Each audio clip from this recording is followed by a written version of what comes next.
আবু জাহেলকে একদিন তার বন্ধু ঘনিষ্ঠ বন্ধু জিজ্ঞাসা করলো, বন্ধু আবু জাহেল, এই নিরিবিলি ঘরের মাঝে তুমি আর আমি ছাড়া আর কেউ নাই। আবু জাহেল বলে, হ্যাঁ, কি হয়েছে?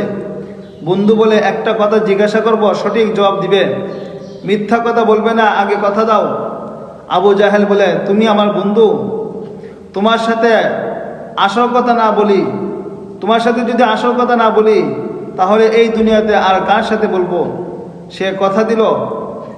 এখন বন্ধু আবু জাহেলকে জিজ্ঞাসা করে, আবু জাহেলের কাছ থেকে এ কথা নিয়ে জিজ্ঞাসা করতো যে মোহাম্মদ এ কথা নিয়ে জিজ্ঞাসা করলো যে মোহাম্মদ সত্য বলে নাকি মিথ্যা কথা বলে।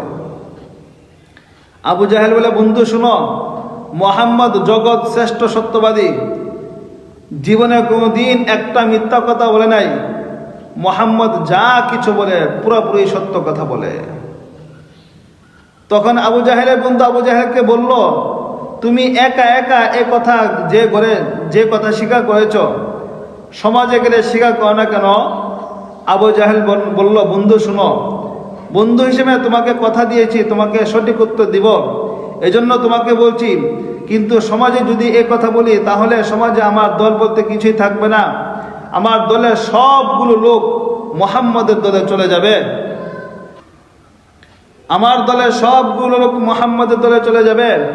অতএব যে সত্য মানলে নিজে কোনো দল থাকে না, যেই সত্য সেই সত্য মানার কোনো মানেই নাই।